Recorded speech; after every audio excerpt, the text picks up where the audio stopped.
जय बाळू मामा. आज म्हाळा आहे तू ती जुनी पिढी म्हणते की म्हाळाचं काय तर आजीला जीव घालायचा असतो, पितूर जीव घालायचा असतो. काय करायचं सकाळ जर वाईट आला बघा मला.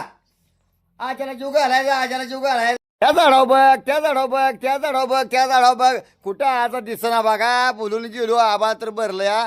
आता आज आला बघा पितूर जीव घालायला म्हणते ती. आता आज आला बघा. आजीला म्हणलं तर काय झालं तर म्हणतो आजीला दवाखान्यात घेऊन गेलतो. बघा ह्या आमचा आजा कसा बसला बघा. आता गांधा टिकला बिकला वाढला व्हायचा जरा. आजाला जरा जीव गाठलं, पोळ्या बिळ्या जरा आता बरं वाटलं बघा, समाधान वाटलं. काय आमची म्हातारी तर सकाळ धरणं वैताग आला बघा. म्हातारीचं डोळं घरच भरले सकाळ धरणं. सासराक दिसना आणि सासू दिसना. ह्या वाटलं बघ त्या वाटलं बघ करत्या.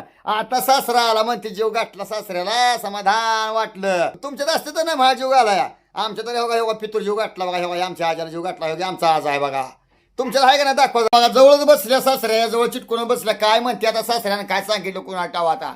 हो का म्हातारी लागली काला उठला. काय ग म्हातारी काय बोला आता काय म्हणते. हा अरे वर्ष घालावं लागतं. परंपरे आहे चालू. नाही जीव घाल नका माती उकरून दारातली खाऊन बोंबलून दारात जात असते ती. कोण जाते ती सासू सासरा. मग काल दगड घालत होती कावळ्यानं पिलून नेलं म्हणून काल ओरडत होती. मग का म्हणली ना माझ्या सासरा घेऊन चालला पिलू खाऊ दे सासऱ्याला एवढं. मग का कावळ्याला काल दगड घालत होती गे. होता का दुसरं कोण होतं काय माहिती बाबा. पण सासू असेल नाही दीर असेल तेव्हा कशा दगडाने म्हणली नाही बाबा माझाच कोणतरी असेल पिलं घेऊन गेला उचलून. अरे पण त्यांचा दिवस आजचा आहे. आजचा आहे. हा. ए बाबा आता जाताना पिलू उचलून घेऊन जा म्हणजे